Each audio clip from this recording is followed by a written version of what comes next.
Voilà, bonjour à tous. Aujourd'hui, j'ai pris un ferry pour aller sur l'île de Bohol. Je me suis levé assez tôt. Et voilà le speedboat qui m'a amené sur l'île de Bohol au lever du jour, à 6h du matin, sur une mer tranquille, un océan tranquille, une mer très huileuse, pas très polluée, quelques petits trucs qui flottent de ci, de là, mais le calme et la quiétude.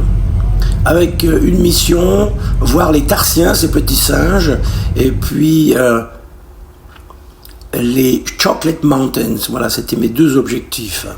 Le petit point bleu sur le téléphone me permet toujours de me situer. Des belles images, ça glisse sur l'eau. 2 heures qui sont très vite passées. Ah, quand on dort, on dort.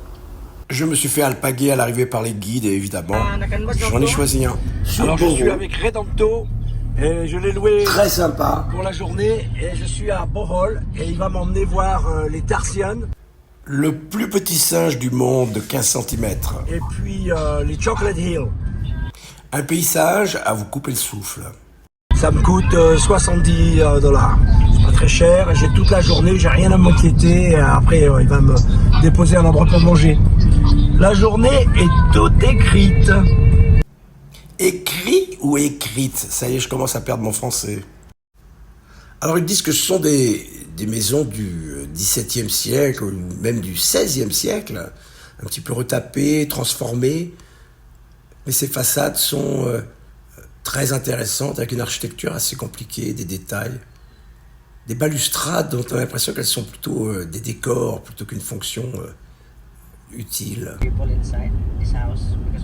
Yeah, this one is abandoned, hein? Certaines sont à l'abandon. Oh my God. J'ai quand même du mal à croire la datation. Il faudra que je vérifie tout ça. Alors les infrastructures sont toutes en train d'être travaillées. Il y a des éboulements, des effondrements de falaises sur les côtés. Et ça travaille de partout. Les routes en béton armé. Pas d'asphalte.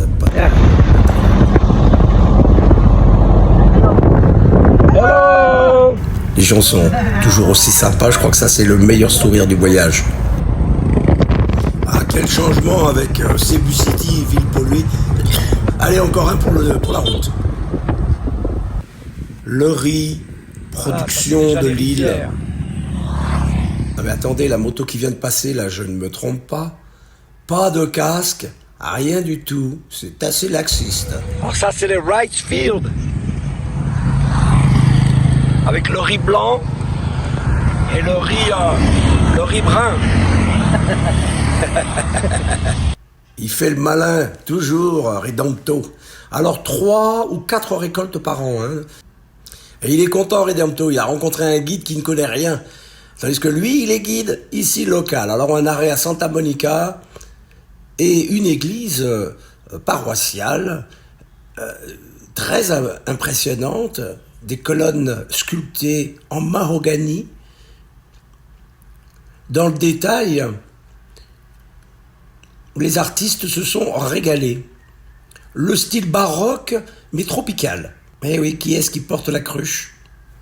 Charlton Heston dans le rôle de Moïse, peint au plafond de cette chapelle Sixtine tropicale. Les colonnades en mahogany, du vrai ciment. Allez, un petit tour à l'extérieur pour terminer cette première partie, avant d'aller voir les tarsiens et les Chocolate Hills. Paradisiaque, n'est-ce pas? Mais il faut faire quand même attention. Cette petite plage qui donne l'impression d'être au paradis, eh bien voici la réalité. La route est juste à côté, du bruit, de la fureur. Mais voilà la carte postale. Allez, à bientôt.